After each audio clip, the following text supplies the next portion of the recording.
පෞගේ මහමැතිවරණයේදී கடந்த பாராளுமன்ற தேர்தலிலே අපටත් වඩා ඉදිරියට ඇවිල්ලා எம்மையும் விட முன்னுக்கு வந்து ජනතාව ඒ පියවර තියලා තියෙනවා. மக்கள் அந்த அடியை வைத்திருக்கின்றார்கள். සමහර විට අපට හිතෙනවා சில நேரம் நாங்கள் நினைக்கின்றோம் අපි පිටුපසින් කියලා. நாங்கள் பின்னுக்கு இருக்கின்றது என்று හැබැයි நினைக்கின்றோம். ජනතාව ඉදිරියෙන්. ஆனால் மக்கள் முன்னுக்கு උතුරේ இருக்கின்றார்கள். ජනතාව, வடக்கில் மக்கள், නැගෙනහිර ජනතාව, கிழக்கின் மக்கள் ජාතික ජනබලවේගය කෙරෙහි தேசிய மக்கள் சக்தி சார்பாக විශාල විශ්වාසයක් තබලා பெரியதொரு நம்பிக்கையை வைத்து අපටත් වඩා වැඩි ඉදිරි පියවරක් තිබ්බා. எம்மையும் விட ஒரு புதிய ஒரு அடியை வைத்திருக்கின்றார்கள் முன்னுக்கு. කවර තත්වයක්ද?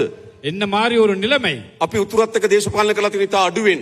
நாங்கள் வடக்கில் அரசியல் செய்வது மிகவும் குறைவாக. අපි නැගෙනහිරත් එක්ක දේශපාලන කළා තියෙන ඉතා අඩුවෙන්. நாங்கள் கிழக்கிலே அரசியல் செய்வதும் குறைவாக. අපේ සංවේදන ප්‍රධාන වශයෙන් සිංහල.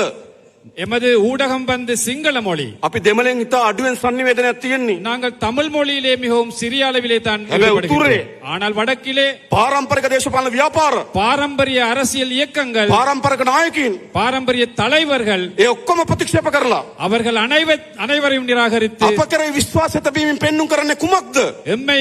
எம்மை மீது நம்பிக்கை வைத்து காட்டுவது என்ன?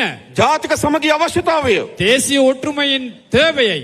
අපිටත් වඩා ඉදිරියට ගිහිලා පියවරක් තබලා තිනවා. எம்மையும் விட ஒரு முன்னோக்கி வந்து ஒரு அடியை අපි ඒ வைத்திருக்கிறார்கள். ජනතාව நாம் அந்த மக்களை කිසිසේත් අපවරින්ට දෙන්නේ නැහැ. ஒரு போதும் கைவிடப் போவதில்லை. උන්ගේ අයිතිවාසිකම්, அவர்களுடைய உரிமையை, උන්ගේ සංස්කෘතික අයිතිවාසිකම්, அவர்களுடைய கலாச்சார උන්ගේ உரிமையை, භාෂාවේ අයිතිවාසිකම්, அவர்களுடைய மொழியின் உரிமையை, උන්ගේ පාරම්පරික ඉඩම්වල අයිතිවාසිකම්, அவர்களது பாரம்பரிய காணி උන්ගේ உரிமை, නිදහසේ ජීවත් වීම අයිතිවාසිකම්, அவர்களுக்கு சுதந்திரமாக வாழும் உரிமையை, උන්ගේ මේ රටේ පුරවැසියන් ලෙස ජීවත් වීම සඳහා තියෙන මූලික අයිතිවාසිකම් அவர்கள் සියල්ල තහවුරු කරනවා. இந்த நாட்டிலே பிரஜைகளாக வாழ இருக்கும் அனைத்து உரிமைகளையும் ඒ உறுதிப்படுத்துவோம். තමයි රට ගොඩනැගීමේ දෙවනි කුළුණ.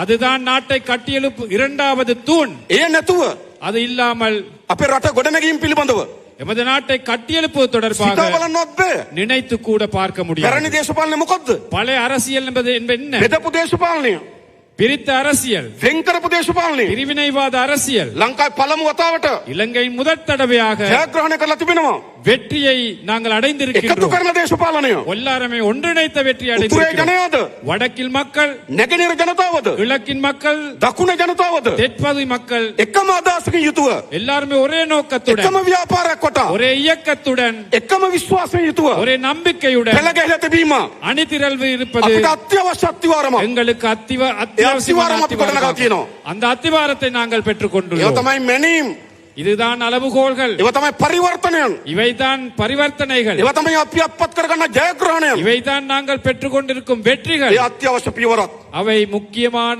படிகள். ඒක අපි තියලා තියෙනවා. நாங்கள் அதை வைத்திருக்கின்றோம்.